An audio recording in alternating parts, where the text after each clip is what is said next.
संगीता और परी की कहानी। एक बार की बात है, एक लड़की किसी गांव में रहा करती थी। उस लड़की का नाम था संगीता। उस लड़की के माता पिता नहीं थे, इसलिए वो अपने चाचा और चाची के घर रहा करती थी। उसके चाचा और चाची की खुद की एक लड़की भी थी। वह जितना अपने लड़की को प्यार करते थे, उतना ही वह इस बेचारी संगीता से नफरत करती थी। उनकी लड़की का नाम था गीता। चाचा और चाची इस बेचारी संगीता को सारा दिन काम करने को कहते थे।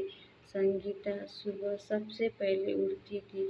सुबह उठने के बाद वह घर का सारा काम करती थी, छोटे काम से लेकर बड़े काम तक।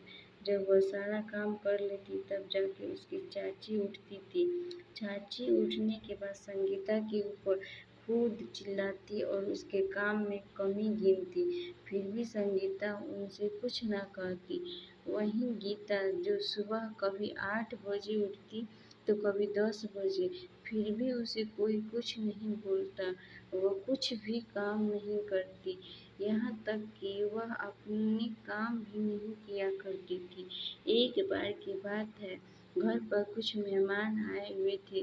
संगीता ने सारा खाना बनाया, लेकिन गलती से खाने में छोटी सी कमी हो गई। इस पर संगीता की चाची को बड़ा गुस्सा आ गया। चाची ने सजा के तौर पर उसे घर से भगा दिया। संगीता बहुत रो रही थी।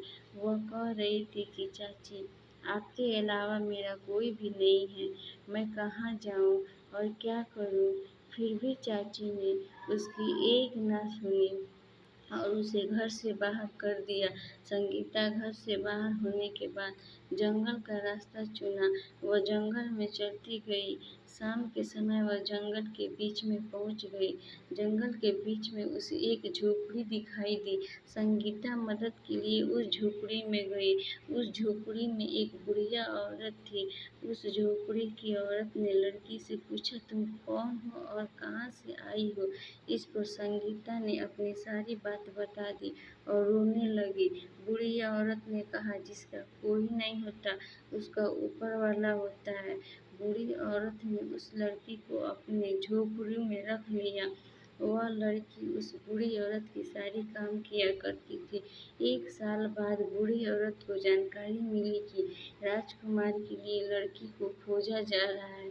इस बात को बूढ़ी औरत ने लड़की को बताया और कहा, क्या तुम राजकुमारी बनना चाहती हो। इस पर लड़की ने कहा, पर कैसे माँ। बूढ़ी औरत तुरंत परी में बदल गई। परी बोली, मैं एक परी हूँ, मैं तुम्हारी ईमानदारी मेहनत से बहुत खुश हूँ। अब मैं तुम्हें एक राजकुमारी बना दूंगी। यह कहने के बाद वह सामान्य लड़की राजकुमारी बन गई और उस लड़की से शादी राजकुमारी से हो गई। और वहीं संगीता के चाचा और चाची गरीब हो गए। गीता के आलस के कारण उसे बहुत प्रकार की बीमारी भी हो गई।